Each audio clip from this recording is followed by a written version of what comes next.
Kalam pernah lihat orang dihipnotis nggak Pak Ibnu Kalam? Enggak pernah saya lihat orang itu. Jadi kalau saya hipnotis Pak Ibnu Kalam, misalnya nih, saya hipnotis Pak Ibnu Kalam, saya suruh Pak Ibnu Kalam ya, mijitin badan saya. Maka Pak Ibnu Kalam akan selama di dalam pengaruh hipnotis saya, itu akan mijitin saya sampai saya suruh berhenti.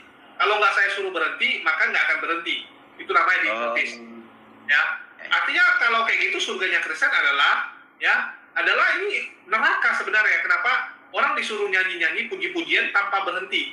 Jadi kita disuruh kerja memuji Tuhan, menghibur Tuhan. Ya, jadi kita jadi pembantu Tuhan gitu ya, jadi pembantu Tuhan sampai Tuhan bilang stop. Kalau Tuhan nggak bilang stop, kita nggak stop. Artinya mungkin saja kemenyan itu tujuannya untuk menghipnotis kita gitu, supaya kita nggak sadar kalau kita udah diperbudak sama Tuhan. Di surga ini kan bahaya gitu. Di surga kok kita kerja gitu ya, kita di dunia udah capek-capek, masuk surga disuruh jadi babunya Tuhan lagi gitu. Ini gimana gitu? Ya, kalau saya enggak pengetahuan saya tentang itu enggak terlalu, karena saya termasuk orang yang tidak terlalu mempelajari eskatologi. Ini kan namanya eskatologi. Artinya pelajaran tentang masa depan. Itu masuk ranahnya eskatologi. Saya termasuk orang yang tidak terlalu mempelajari masalah itu.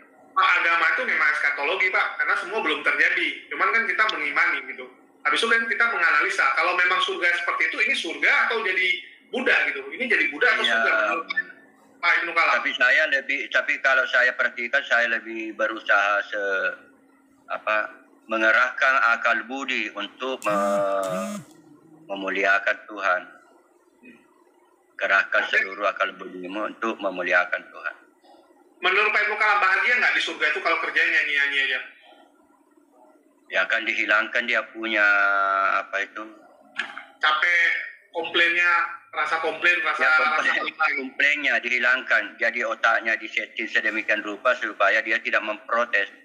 Oke, artinya itu sama dengan dihipnotis, betul nggak? Ya. Dihipnotis, artinya masa Tuhan hipnotis kita untuk diperbudak? Udah kayak robot dong kita, udah kayak robot kan jadinya. Nggak ada pilihan lagi, kita nggak bisa. Kalau kita ini yang menjadikan kita manusia ini kan kita punya pilihan nih. Kayak contoh Pak Ibnu Kalam. Pak Ibnu Kalam punya pilihan sekarang mau lanjut live atau tutup, atau mau makan, mau ngapain, kita punya pilihan. Kita punya kehendak bebas. Betul nggak? Kayak sekarang ini saya mau ngomong apa, ya saya bisa memilih. Saya memerintahkan otak saya untuk ngomong sesuka hati saya. Ya, ini saya mau langsung tutup, saya mau ngetik bisa. Inilah yang menjadikan saya manusia. Kalau saya udah nggak bisa mengatur diri saya lagi, istilahnya gini, yang saya lakukan tuh hanya sesuai dengan perintah dari Bang Ayubi. Artinya kan saya udah diperbudak sama Bang Ayubi, saya nggak punya kontrol untuk diri saya lagi, apa guna lagi gitu, ya, saya nggak bisa lagi ngapa-ngapain gitu. Artinya kenapa? Artinya Tuhan memperbudak saya, betul nggak? Ya, hidup seperti malaikat. Jelas kalau dia cuma malaikat menghibur Tuhan, bernyanyi-nyanyi, ada juga pesta makan-makan. Kasihan nggak orang seperti itu? Tapi kalau di surganya Nabi Muhammad memang malah masih ada itu bertani, ada orang bertani, ada pasar, ada hidup seperti bermasyarakat itu yang saya tulis kalau di komentar-komentarnya, di komentar-komentar saya sering menulis di situ, di kolom-kolom komentar, bahwa surganya Nabi Muhammad itu hidup seperti bermasyarakat. Kalau surganya Tuhan Yesus itu hidup seperti malaikat. Penjelasan saya sampai di situ saja. Saya tidak mampu memperinci bagaimana malaikat itu begitu. Itu kalau orang bertanya kepada saya tentang surga, pilihan surga itu. Oke. Ini seru ya. Hidup seperti bermasyarakat. Kalau surganya Nabi Muhammad. Kalau surganya Tuhan Yesus hidup seperti malaikat. Ya, malaikat yang diperbudak oleh Tuhan ya, karena dia nggak punya pilihan lain. Ya, Anda kan itu kalau bicara seperti itu mau mempengaruhi orang supaya masuk Islam. Kalau saya berikan pilihan. Kalau saya berikan, kau mau hidup seperti malaikat, ya ke Tuhan Yesus. Mau hidup seperti masyarakat, ya ke Nabi Muhammad. Begitu. Mungkin begini Bang Jul ya. mungkin begini ya. Kalau di surga versi Kristen itu sepanjang masa, sepanjang waktu itu cuma haleluya, haleluya, haleluya, haleluya. Mungkin gitu ya Pak Ibnu Kalam ya. Menghibur Tuhan ya, tapi ya Ya. nggak kita lah apakah ngomong terus begitu. Wallah wallah. Menurut Pak Ibnu Kalam, kasihan nggak orang yang masuk surga Kristen kalau gitu? Jangan kita mendiskreditkan orang. Ini pendapat pribadi. Perpuluhan bisa berkurang. Bisa jadi 0 perpuluhan Pak ya. Tapi Saya orang terakhir, Kristen itu Pak. harus dicerdaskan Pak. Kalau nggak dicerdaskan susah kasih mereka. Ya Saya kan begini, kalau di Kristen itu kan ada juga yang tidak memuliakan Tuhan. Itulah sebabnya saya mencoba bagaimana caranya supaya tidak terjadi penyesatan ya. Terutama di masalah penyaliban itu, saya lebih tertarik kepada Injil Apokrif, bahwa rohnya Tuhan Yesus itu sudah keluar sebelum disalib, bukan rohnya Tuhan Yesus yang disalib. Ya. ini yang Pak lebih lucu. Jul, saya terakhir Pak Jul. Lebih lucu tau apa? Oten-oten kan suka kali disuapin dengan kibul-kibulan dari orang-orang seperti RAK, Pavel gitu ya. Mereka suka kali buat berita kan hoax. Orang kan tuh, wah misalnya contoh nih ya, misalnya ada berita Al-Quran mau direvisi, mereka bilang, oh ya Al-Quran senang saya direvisi gitu kan. Padahal itu berita hoax gitu, nggak jelas datanya dari mana. Ya, berbeda dengan kita yang kemarin mengatakan bahwa Alkitab mau direvisi, dan itu dari LAI yang langsung mengatakan akan merevisi Alkitab. Jadi bukan kata saya, bukan berita saya ngarang-ngarang. LAI yang langsung klarifikasi di dalam website resmi dia, dan mereka udah lakukan sosialisasi. Beda dengan Al-Quran. Siapa yang bilang Al-Quran mau direvisi? Yang bilang siapa? RAK, Pavel. Itu dipercaya. Ini kan bodoh gitu. Inilah oten-oten yang saya bilang, bodohnya itu kalau dibilang sama Pak En baca ya, bodohnya udah lewat, pintarnya nggak nyampe-nyampe. Ini kasihan saya lihat mereka gitu. Kasihan sekali. Ya, berita itu seakan-akan ya, berita dari surat kabar yang resmi, dari misalnya kepresidenan mengatakan akan memberikan bantuan gitu. Ya, mereka malah mempercayai berita yang ada di warung kopi. Warung kopi dibandingkan dengan berita resmi. Ini kan PA kalau saya bilang. Gobloknya ini, aduh, nggak usah dibilang lah. Kadang saya kasihan lihat Oten. Ya, Oten ini sekolah tinggi, ya kerjanya juga kerja yang bagus, tapi bodohnya nggak bisa ditolong. Saya sampai, aduh, kalau mau lihat berita itu, berita yang jelas. Jangan percaya sama berita yang kerjanya hoax. Ya, kalau dia nggak pernah beritakan hoax, masih oke lah kalian percaya sekali. Ini dia udah kasih hoax udah berapa kali nih? Udah setiap hari kasihnya hoax. Udah berapa kali dibongkar. Sama contoh kalau kalian melihat penipu. Ya, mungkin kalian nggak kenal, misalnya saya nggak kenal sama ini ya, si Rudy Yohanes, saya nggak kenal dia. Dia ngomong, saya mungkin masih mau percaya. Oh ya, Rudy Yohanes bilang gini-gini, oh saya percaya gitu. Karena saya nggak kenal dia. Tetapi dia udah terakhir ya, saya percaya dia bohong. Saya percaya lagi dia bohong berkali-kali. Besok-besok dia mau ngomong apapun, saya nggak akan percaya. Kenapa? Karena dia memang pembohong. Saya akan mulai hati-hati dengan omongan dia. Karena dia udah sering bohong gitu. Kecuali dia jarang bohong. Inilah kenapa saya bilang orang-orang Oten ini pintar dikit. Ya, kita udah tahu bagaimana bodohnya mereka. Pavel 88 tuh murni cari duit dari YouTube. Dia butuh berita-berita, dia butuh hoax supaya banyak yang nonton. Ya, kan kalau mau banyak penonton, ya buat aja berita hoax. Kalau berita hoax ini kan paling banyak yang nonton. Ya, orang akan suka nonton gitu karena lihat judulnya clickbait. Itu kalian percaya? Kan ngaco. Belajarlah cerdas. Belajarlah dapat berita itu dicek kebenarannya. Kalian cek gitu. Dibilang, oh mau direvisi. Siapa yang revisi? Siapa yang berhak merevisi Al-Quran di dunia? Nggak ada, coy. Nggak ada yang bisa merevisi di dunia. Kalau di Indonesia ya, yang berhak merevisi Alkitab siapa? LAI. Itu memang ada. Memang dipilih. Siapa yang pilih? Sinode gereja. Bukan kita yang pilih. Sinode gereja yang menetapkan. Beda gitu. Jadi cerdas dikit gitu. Ya. Jadi cerdas dikit, jangan bilang, oh sana ada media, oh sana ada. Saya tinggal bikin website ya, oh ini saya bikin tulisannya bahasa Perancis, oh ini media Perancis. Jadi belajarlah lebih pintar gitu. Oke. Jadi mungkin dari saya itu, dari Bang Aledi ada lagi mau disampaikan, mungkin untuk ini ya, Pak Ibnu Kalam, ada harapan nggak untuk oten-oten ini biar lebih pintar? Ya diceramai terus supaya seperti perintah sampaikanlah kebenaran, ya sampaikanlah kebenaran firman itu. Harus terus dilanjutkan. Saya mengkritik orang Kristen,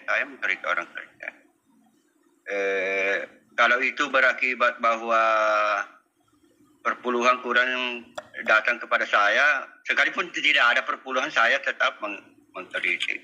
Tapi ada juga orang Kristen yang beriman, karena Al-Quran sendiri yang mengatakan. Jadi saya percaya bahwa orang Kristen itu ada yang masuk surga.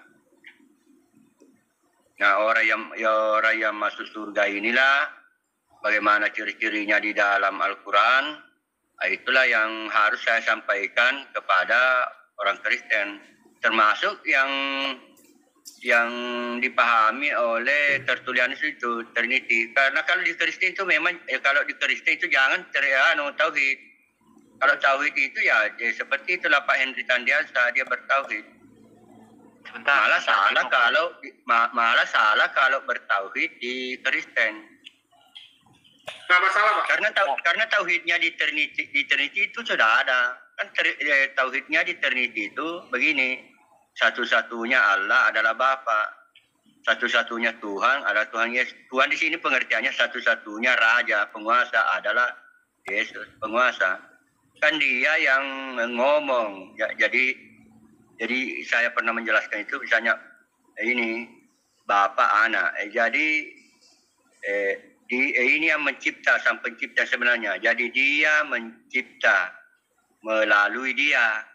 Jadi bukan ini langsung yang mencipta, tapi inilah Bapa sang pencipta melalui dia. Kan ini pada waktu di alam semesta diciptakan ngomong jadilah, terang maka jadilah. Ini yang ngomong sang Anak. Jadi satu-satunya Allah adalah Bapa. Sudah betul. Bertauhid juga. Trinity itu. Kalau bertauhid malah keliru. Karena yang disalib Bapa. Kalau Yesus Kristus itu sendiri adalah Bapa, bermasalah di penyaliban. Bermasalah juga di kematian. Masa Bapa mati, masa Allah mati.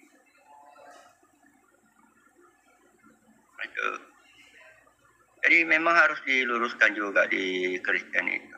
Dan sudah banyak orang Kristen berterima kasih sama saya. Mereka itu apa yang saya sampaikan itu yang mereka pahami dan memang masuk akal. Coba saja sangat logis itu kalau dikatakan Bapak bukan anak. Tertullianus kan sudah merumuskan itu bahwa Bapak itu bukan anak. Artinya di sini kalau di Allah bukan firman Allah. Ya ini memang sampai kiamat pun ya, kalau kita mikiri masalah Yesus itu siapa, mati kita, Pak. Mati kita, serius. Ya, makanya Tuhan Yesus itu sudah menjelaskan begini, aku mencari orang berdosa, bukan orang saleh. Jadi memang dia sudah punya umat sendiri yang sudah, kan saya ini misalnya saya ini itu sebenarnya sudah ada di zaman dulu sebelum saya manusia ini. Roh saya ini sudah ada. Itu penjelasan dari hadis dan penjelasan dari Alkitab juga ya. Bahwa kita ini sebenarnya sudah ada itu di zaman dulu. Itu 3 kitab suci itu mendukung, baik di kitab Weda juga penjelasannya begitu. Bahwa sebenarnya roh kita ini itu sudah ada dulu. Sisa dimasukkan, bisa masuk. Jadi kalau saya setuju ini dengan Pak Ibnu Kalam ini. Kenapa? Saya setuju dengan Pak Ibnu Kalam. Ya, karena ada hadisnya bahwa waktu diciptakan Adam itu kan diusap dia punya punggung dan jatuhlah roh. Itu kan penjelasan. Ya, ini mengenai ini Pak Ibnu Kalam. Saya setuju dengan Pak Ibnu Kalam mengenai firman itu bukan Allah gitu loh Pak Ibnu Kalam. Ya, namanya jangan saja firman Allah, kan firmannya Allah. Betul. Firman itu adalah ucapan, sedangkan Allah itu yang mengatakan, yang mengucapkan, yang firman. Maaf, keliru. Sebentar. Tidak sepaham kita. Jadi yang benar gimana? Ya, bapak itu jadi bapak dengan anak. Bapak itu tidak bersuara, tidak didengar suaranya dan tidak dilihat. Sedangkan anak itu, jadi anak itu yang berfirman, yang ngomong. Jadi pada waktu dia berfirman itu, dia masih disebut Yahwa, YHWH. Jadi sang firman itu berupa roh. Jadi roh ini bentuknya seperti manusia, YHWH itu bentuknya seperti manusia. Itulah sebabnya dia mengatakan, marilah kita menciptakan Adam, marilah kita, berarti sama-sama jamak, marilah kita menciptakan Adam sesuai dengan rupa kita. Jadi Yahwa, sang firman itu berbentuk roh. Dia bisa berbicara, bentuknya seperti manusia. Sedangkan Bapak itu tidak, Bapak ini, disinilah sumber keluarnya roh ini. Ini kan roh juga, sang anak. Ya, biasa juga disebut sang anak, biasa juga disebut sang firman. Kalau awalnya itu disebut Yahwa, YHWH. Ini kalau bahasa gaulnya berarti Allah Yesus itu jadi ya Pak ya? Hanya disebut sebagai Allah, bukan dirinya Allah. Jadi sang anak ini disebut Allah saja, bukan dirinya Allah, bukan dirinya Bapa. Penyampai firman ya Pak ya? Penyampai firman Allah ya Pak ya? Ya. Jadi Ya, yang ngomong itu YHWH. Kalau Allah Bapa itu tidak ngomong. Yang mewahyukan yang itu sebenar-benarnya Allah itu Bapa. Kalau ini hanya disebut Bapa. Kalau sang anak. Yang mewahyukan itu Bapa, terus yang melisankan itu Yesus gitu ya Pak ya? Ini tidak perlu ngomong. Ini dia di sinilah hebatnya itu Al-Quran menjelaskan. Kalau di dalam Al-Quran itu kan dikatakan kun fayakun, jadi kun saja kun, jadilah. Kun itu bukan ngomong, bukan Allah Subhanahu wa taala itu mengatakan kun, tapi kun itu kehendak. Kehendaknya Allah itu lebih cepat daripada kedipan mata. Jadi dia tidak ngomong itu di dalam Allah pasti terjadi gitu ya Pak ya. Ya, dia baru berkehendak, tidak perlu ngomong. Orang sudah makhluk sudah tahu, makhluk yang dia ciptakan sudah, bayangkan itu hebatnya Allah Subhanahu wa taala. Dia tidak perlu ngomong. Malaikat sudah tahu bahwa ini yang saya harus lakukan karena hebatnya ilmu Allah itu. Paham? Iya. Yang maha berkehendak ya Pak. Ini sekali-kali mengatakan. Ini terakhir dari saya Pak Ibnu Kalam ya. Kalau saya nggak salah ingat Pak Ibnu Kalam, sekitar 4 bulan yang lalu atau 5 bulan yang lalu, saya itu kan sempat masuk ke channelnya Pak Yusuf Manubulu, ya kan? Ya. Nah, saya cerita dulu. Saya sempat masuk ke channelnya Pak Yusuf Manubulu, yang mana di situ di ROM itu ada Pastor Aliuddin, ya kan? Ada Pastor Aliuddin. Nah, Pastor Aliuddin dan Yusuf Manubulu, Pastor Manubulu, Yusuf Manubulu ini kan mengimani ini Pak, mengimani Gata Kutu Pak ya. 3 tunggal ngaku 1 gitu kan. 3 tunggal ngaku 1. Kalau disingkat itu Gatal Kutu Pak. Ya Gatal Kutu itu kata pendeta yang ya. Saya sempat bertanya saya sempat bertanya begini kepada Pastor Aliuddin dan Pastor Yusuf Manubulu. Yang saya pertanyakan adalah Matius pasal 11 ayat 25, yang mana di ayat itu Yesus bersyukur kepada Tuhan langit dan bumi, yaitu Bapaknya gitu kan? Ya, Bapak. Di ayat itu. Nah, yang saya pertanyakan kepada Pastor Yusuf Manubulu dan juga Pastor Aliuddin, kalau Tuhan langit dan bumi ini adalah Bapaknya Yesus, terus Yesus ini Tuhan di mana Pak? Gitu kan? Nah, jawaban Pastor Aliuddin ini keliling alun-alun Pak, keliling alun-alun, pasar Tanah Abang gitu kan, keliling tol, nggak nyampe jawabnya gitu. Lalu Pak Yusuf Manubulu yang menjawab, ya Yesus itu ya Tuhan langit dan bumi gitu kan. Kan Yesus dengan Bapaknya itu kan satu gitu kan. Itu jawaban Pak Pastor Yusuf Manubulu menurut Pak Ibnu Kalam betul apa salah itu Pak? Salah, karena di bayangannya itu dia selalu body. Orang-orang Oneness itu di pikirannya itu body. Pada waktu dia memahami, ya aku dan Bapak adalah satu body yang dia bayangkan ini. Padahal itu Bapak tidak boleh dikatakan body, bukan body. Wah, kalau begitu Pak Pastor Yusuf Manubulu ini standar ganda ya Pak ya? Kan Oneness, kan Oneness itu Pak Yusuf Manubulu Oneness juga. Oh, Oneness juga, bukan Ya, Gatal Kutu ya, bukan? Itulah sebabnya kalau saya masuk di situ, kalau Pak Yusuf Manubulu mau membantah saya katakan, tidak usah Pak, tidak usah. Karena saya sudah tahu ilmunya. Pasti ini ya, pasti dibuat tengkurap sama Pak Ibnu Kalam gitu kan? Ya kan tidak baik juga kan, itu kan channel kesaksian. Lagi pula saya mengharapkan orang yang bersaksi di situ karena saya tes ilmunya itu waktunya di Islam bagaimana, waktu di Kristen bagaimana. Jadi saya berharap yang terakhir ini saya masuk di situ saya katakan ya belajar Bu karena perempuan waktu itu. Sebab jangan sampai ibu tersesat. Karena kalau dia pindah jelas dia tersesat di Islam kan. Dia pindah. Saya harapkan ibu jangan sampai tersesat lagi, jadi belajar baik-baik. Ini Pak, menurut Pak Ibnu Kalam, pemahaman Pak Yusuf Manubulu itu benar apa salah itu Pak? Yang meyakini salah. Yang meyakini Yesus adalah Bapa itu sendiri gitu kan? Ya. Berarti logika sederhana yang dapat dipahami, yang dapat diambil berarti kalau Yesus itu Bapa, berarti yang dikandung, yang dilahirkan, yang disusui Bunda Maria juga Bapa, gitu kan Pak? Semuanya menghujat Bapak, menghujat Roh Kudus. Iya Pak. Ya, itulah yang dimaksud dengan menghujat. Karena kalau dipahami dia sendiri, akhirnya orang Islam menyerang, masa Allah menyusu. Padahal kalau saya menjelaskan bukan Allah yang menyusu itu Sang Raja. Tuhan. Betul.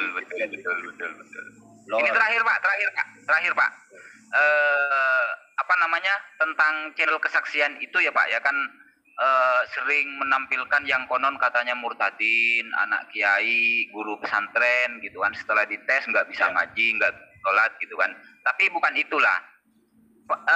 Kesaksian mereka itu kan selalu bertemu Yesus, dibawa jalan-jalan ke sorga, begini, begitu, dan lain sebagainya gitu kan.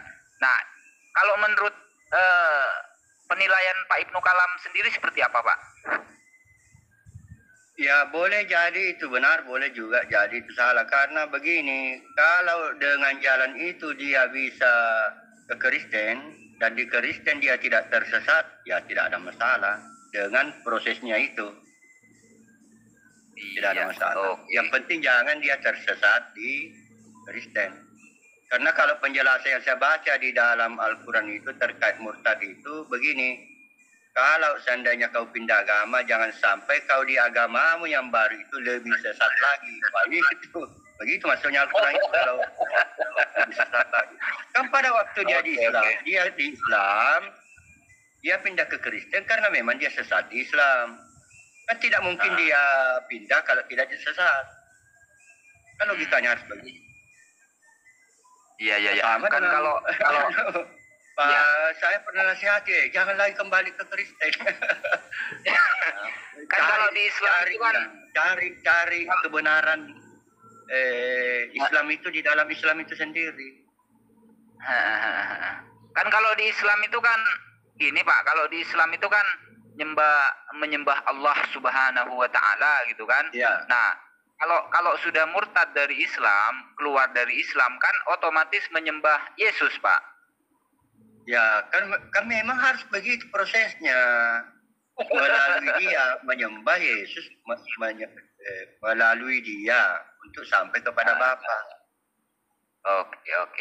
Ya. Oke lah Bang Jul. Oke lah Bang Jul. Kan Terima Bapa kasih tidak Bang Jul. dilihat. Jadi harus Tuhan Yesus yang disembah karena Bapa tidak dilihat. Oke lah. Ya, Pak Ibnu Kalam, ya Pak Ibnu Kalam, terima kasih ya, Ya, sudah ini ya menjawab ini ya pertanyaan saya. Sekali lagi terima kasih Pak Ibnu Kalam. Terima kasih Ya. Bang Jul. Buat teman-teman yang di live chat semuanya yang muslim, assalamualaikum warahmatullahi wabarakatuh. Waalaikumsalam. Oke, mungkin nih saya rasa udah cukup ya, karena udah malam juga. Mungkin dari Pak Ibnu Kalam nih, ada nasihat nggak buat oten-oten nih yang suka menghujat, yang suka ngamuk-ngamuk ya di live chat di mana-mana gitu dengan menyerang-nyerang, dengan mengatakan Islam gini-gini ya, karena berdasarkan si Kucul gitu ya, Kucul bilang oh batu gitu, terus dia bilang oh batu gitu. Ini kan Pak Ibnu Kalam sendiri tahu Ya. kalau mereka ya, dengan mengatakan Allah itu batu, itu artinya kan sesat. Ya, Belum lagi bahkan saya sendiri sering menyerang Islam itu bahwa kaum menyembah batu supaya orang Islam itu berpikir begitu, maksud saya di dalam otak saya. Nggak, sekarang gini, Pak Ibnu Kalam, ada nggak saran untuk oten-oten ya? Yang pertama nggak ngerti Islam, terus yang kedua mereka sendiri nggak ngerti Kristen, mereka aja nggak sembahyang, padahal disuruh sembahyang. Berapa tadi Pak Ibnu Kalam? Bagus, pertanyaan bagus. Ditanya saja itu orang yang seperti itu mau surga yang seperti ini, tawarkanlah surga, ya tidak usah jadi bagi yang berapologet seperti Anda ini mau surga yang begini atau mau surga yang tidak usah menyalah-nyalahkan kitabnya. Kenapa mereka nggak sholat, Pak? Kenapa mereka nggak sembahyang gitu? Orang Kristen ini kan identik dengan nggak sembahyang, bahkan sekarang karena COVID ke gereja pun nggak pernah. Ya kalau saya seharusnya orang Kristen itu sembahyang. Salat 7 kali sehari semalam itu salatnya orang Kristen. Lengkap data-datanya itu. Salat orang Kristen. Yang mau bermasalah itu orang Kristen di Indonesia terkait salat. Terkait salatnya, terkait doanya. Kan mereka menyebutnya doa. Bersalat itu orang Kristen. Ya, kenapa orang Kristen ini ya, orang Kristen ini kalau di live chat itu kan suka kayak orang gila ya, kayak kerasukan roh gitu. Kayak seperti orang kesetanan gitu, dengan sembarangan menghujat Islam. Ya, tadi Pak Ibnu Kalam juga mengatakan nggak boleh gitu, padahal pemahaman mereka salah. Ini kenapa gitu? Ya, dipengaruhi oleh roh jahat. Itu saja. Mereka memang bukan roh kudus, artinya roh jahat. Yang masuk ke dalam rohnya, ke dalam jiwanya, ke dalam tubuhnya. Artinya masuk ke dalam dia roh jahat, bukan roh kudus. Mana tahu roh kudus itu jahat punya. Ya kalau roh kudus itu kan, roh jahat itu kan menghujat, merendahkan Tuhan, merendahkan orang lain, merendahkan Tuhan, ya. Merendahkan Allah. Artinya itu roh jahat ya, tapi kok mereka selalu bilang itu roh kudus, Pak? Terbalik. Salah tahu mereka itu. Terbalik. Tidak boleh, itulah yang kalau saya ke Kristen, saya sampaikan itu. Kalau saya live kan ada di live chatnya itu. Mereka orang Kristen itu tanya sama saya, apakah Nabi Muhammad itu Nabi? Saya jawab Nabi Muhammad itu Nabi. Saya tidak mengikuti pemahaman mereka untuk menyerang Islam. Nah, kalau mereka bertanya apakah Nabi Muhammad itu Nabi, saya katakan Nabi Muhammad Nabi. Apa buktinya Nabi Muhammad Nabi? Saya jelaskan. Kalau saya live streaming, kan mereka juga bertanya di live chatnya. Ya, mereka kalau dikatakan baginda Rasulullah itu Nabi, mana terima, Pak? Ngamuk lah mereka. Ya saya nasihat saja. Kalau mereka tidak menerima ya harus tanggung konsekuensinya. Konsekuensinya apa itu maksudnya? Ya masuk neraka lah. Siksaan, masuk neraka. Dia tidak menerima Nabi Muhammad sebagai Nabi, masuk neraka juga? Iya, kalau menurut Al-Quran. Oke. Artinya nih, dengar ya, oten-oten di luar ya. Kalian ini masuk neraka loh, bukan kata saya. Kata Pak Ibnu Iya, Kalam. kalau menurut Al-Quran. Harus orang Kristen itu percaya bahwa Nabi Muhammad itu Nabi.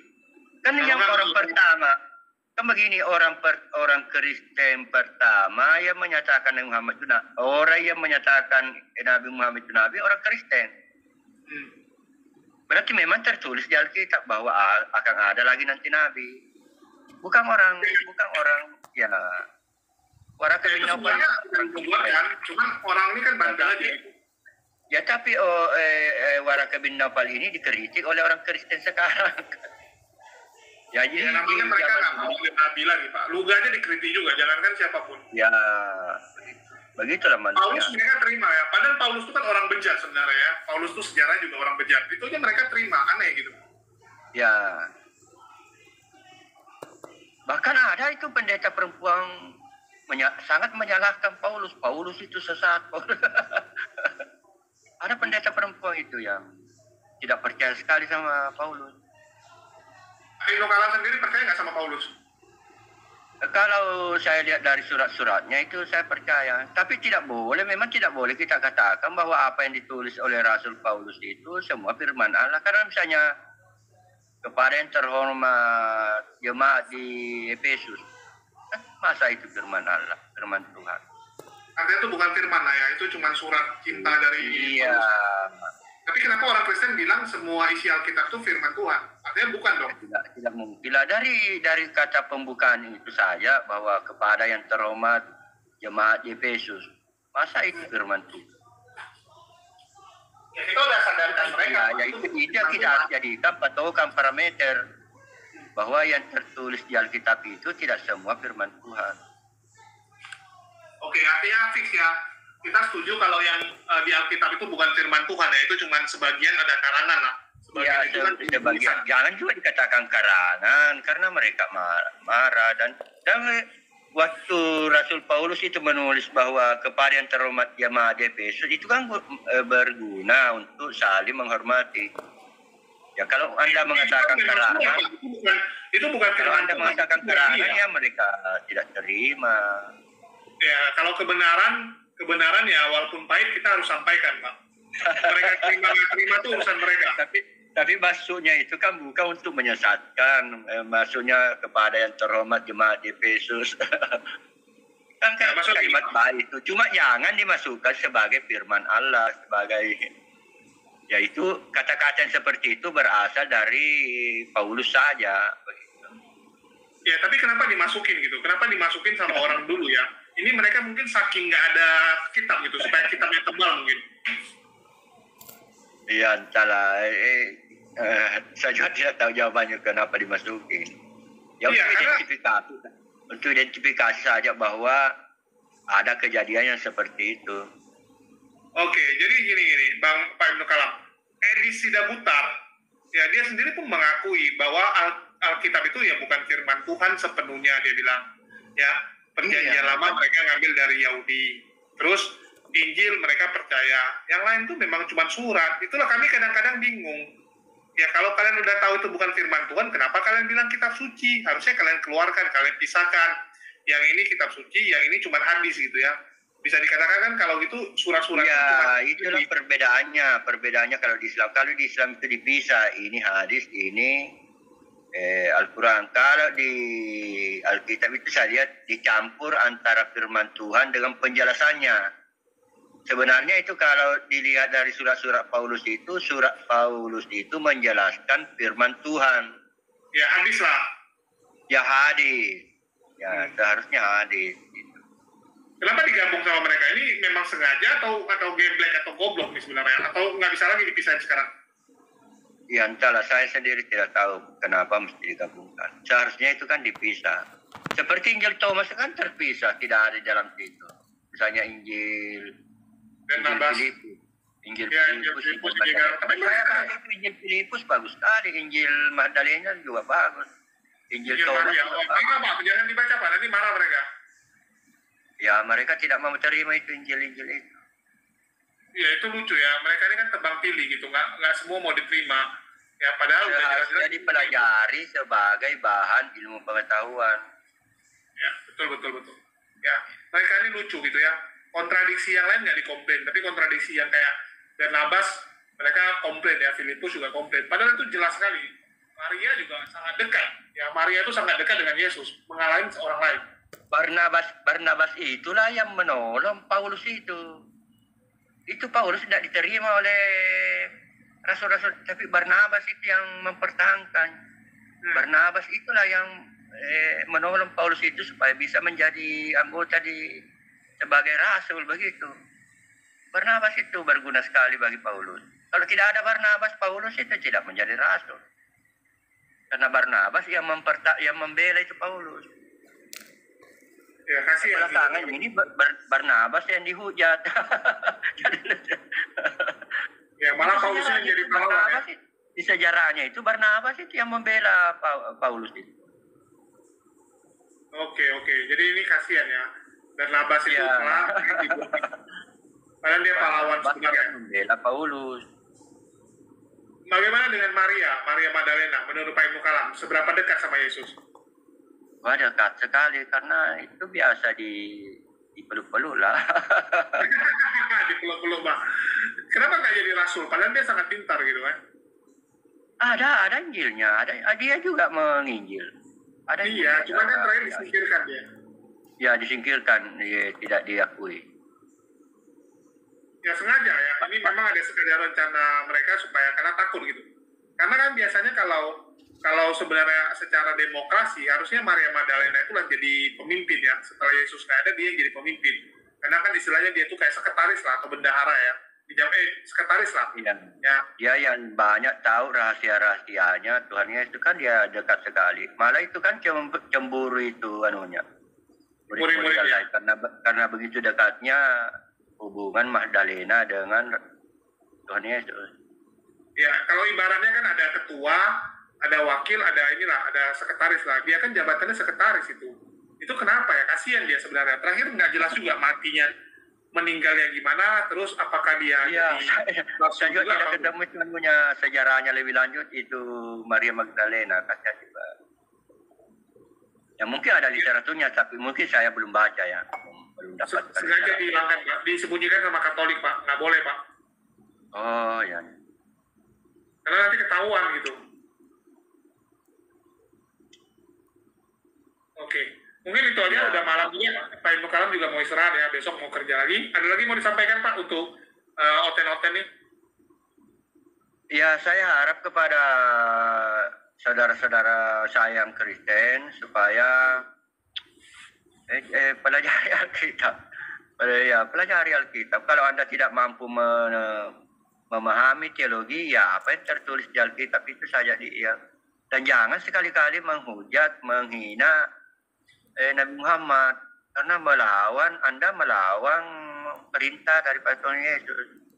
Di mana beliau mengatakan, kasihilah sama manusia. Dan yang kedua pada waktu saya mengatakan Tuhan Yesus itu raja penguasa ya, bukan Allah ya. Tuhan cuman raja. Saya justru supaya menyebutkan lebih memuliakan saja di situ, lebih memuliakan bahwa ya kalau Tuhan kan agak rendah sedikit masa Tuhan ya. Tuhan tanah kan ya janganlah. Tuhan kan misalnya orang Islam marah, kenapa kamu menyebut Tuhan itu ya? Ya Tuhan di situ pengertiannya adalah raja penguasa. Karena istilah itu juga baru muncul pada abad ke-17. Itu dulu orang menggunakan istilah dewa. Ada kemungkinan dulu Tuhan Yesus itu disebut dewa. Oke, ya setuju. Bisa jadi dia dipanggil dewa. Abad ke-17. Abad ke-17 baru muncul istilah Tuhan. Tidak pernah dulu itu orang tidak tahu istilah Tuhan. Itu kan bahasa Indonesia. Oke, ya ini seru Pak. Ini saya di WA sama beberapa oten ngamuk-ngamuk ya. Mereka malah bilang, wah ini nggak benar gitu ya skenario. Padahal saya nggak ada skenario ya. Coba Pak Ibnu Kalam jelasin ini. Ya, tidak ada. Ya, kita nggak ada skenario. Apa yang saya sampaikan ini berguna bagi umat Islam, berguna juga bagi umat Kristen. Tetap ada orang Kristen setuju dengan pendapat saya. Di kolom komentar video-video saya buat, ada orang Kristen yang mengkritik saya, ada juga orang Kristen yang pro kepada saya. Ya. Saya kadang lucu lihat orang Kristen ini ya, ngamuknya itu nggak ada alasan. Kita ngomong by data, by akal gitu ya, pakailah akal kan, kita nggak ini ya, kita nggak aneh-aneh gitu. Jadi apa ya, saya juga kasihan melihat mereka ya, kasihan mereka ini menjadi orang yang tersesat. Kita udah ajari ya, walaupun mungkin ada sebagian yang udah sadar, sebagian masih tersesat gitu ya. Nggak ada yang nggak ada kebencian lah Dari saya tuh nggak ada kebencian dengan orang Kristen. Ya, Saya masih ada lagi satu yang penting sekali. Tolong Anda umat Kristen diperhatikan itu di kitab Talmud. Di kitab Talmud itu sangat merendahkan Tuhan Yesus. Maka muncullah Al-Quran di mana Al-Quran itu memuliakan, menjelaskan kelebihan-kelebihan daripada Yesus Kristus. Ya, bahwa Yesus Kristus itu suci, Yesus Kristus itu apalagi terkemuka di dunia dan di akhirat. Kemudian bukan hasil zina. Kalau di kitab-kitab Yahudi itu Yesus itu hasil zina. Yesus itu direbus di dalam neraka, di dalam kotoran manusia. saya pakai tinja panas lagi. Jadi seharusnya umat Kristen itu mengapresiasi Al-Quran. Betul. Karena Anda sangat direndahkan di pengikutnya Musa yang membenci, ya, ada pengikutnya Musa. Ya, di kitab Talmud lah, kitab Talmud. Gitu. Ya, jadi seharusnya oten-oten ini, ya, kita ini malah membela, ya. Kita selalu membela nabi-nabi yang dihujat oleh oten-oten. Ya. Dan kita nggak pernah membahas tentang nabi ini cabul atau nabi ini jahat. Gitu, ya. Bahkan mereka mengatakan nabi Ya, itu dihentikan yang begitu, bahwa Nabi Muhammad itu pedofilia, Nabi Muhammad itu begini-begini. Ya, dihentikan lah. Karena ternyata Al-Quran itu memuliakan Yesus. Sementara di Talmud itu, wah, luar biasa penghinaannya. Oke, ya. Terima kasih. Ya, saya sangat mengasihi teman-teman Kristen, ya. Di sini saya katakan, memang saya ngomongnya keras, gitu. Karena kenapa? Pil pahit itu keras. Obat itu pasti pahit. Obat itu pahit. Tujuan saya ini mendidik kalian. Sama seperti orang tua, ya, yang sama anaknya keras. Orang tua itu keras sama anak bukan karena dia benci sama anak-anaknya, tetapi dia ingin anaknya ini sadar dan menjadi orang benar. Begitu juga dengan perkataan saya. Ya, saya keras sama teman-teman Kristen. Ya, itu tujuannya ya untuk kalian. Saya ingin kalian belajar. Gak perlu kalian percaya saya 100%, tapi apa yang saya katakan di sini kalian pelajari. Kalian gunakan akal kalian. Kalian gunakanlah akal kalian. Kalian lihat benar nggak yang dikatakan ya di channel HMC. Ya, apakah benar yang saya katakan kalau channel-channel kayak oten-oten itu suka kali buat yang aneh-aneh? Kalian cek gitu, benar nggak gitu? Ya, kalau cuman ambil dari artikel dari ini itu nggak ada guna gitu. Ya, saya juga kalau mau bicara pakai data-data itu gampang sekali. Kalau cuman hanya sekedar menampilkan data yang nggak ada.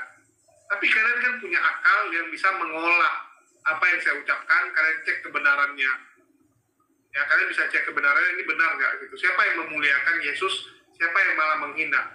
Buang doktrin kalian. Ini kalau ibarat gelas, sudah penuh dengan doktrinnya. Solusinya adalah, kalian buang dulu air di dalam gelas itu, supaya bisa masuk air yang baru. Ya, kalau air jorok itu nggak kalian buang, nggak akan bisa masuk air baru. Atau kedua ya kalian besarin kapasitas kalian. Besarinlah kapasitas kalian dan kalian bisa menyerap ilmu-ilmu yang lain. Jadi ini hati-hati teman-teman. Hati-hati benar-benar. Sebenarnya siapa yang menghujat Roh Kudus? Kami nggak pernah menghujat Roh Kudus. Kami memberitakan kebenaran. Kalau kalian bilang, oh karena saya menyampaikan menghina Roh Kudus yang masuk di dalam diri kalian. Di dalam diri kalian itu bukan Roh Kudus. Itu roh penyesat. Begitu juga yang ada di pendeta-pendeta yang saya katakan. Itu roh penyesat semua. Mereka tuh bukan diilhami Roh Kudus. Yang melakukan kanonisasi itu bukan diilhami Roh Kudus. Yang melakukan kanonisasi itu adalah orang-orang ya yang main comot-comot ayat. Ada manuskrip apa yang comot. Bahkan surat-surat Paulus dianggap sebagai kitab suci. Inilah hati-hatinya kalian. Ya, hati-hati sekali. Jadi kalian coba pikirkan, karena memang yang kita cari itu akhirat, loh. Dunia ini apa sih gitu? Paling lama berapa tahun lagi? Gak terasa umur kalian bertambah, ya. Umur kalian tuh bertambah, ya. Sekejap mata udah lewat setahun, sekejap mata lagi lewat setahun. Tiba-tiba kita udah di penghujung usia kita. Kita nggak tahu berapa lama kita hidup.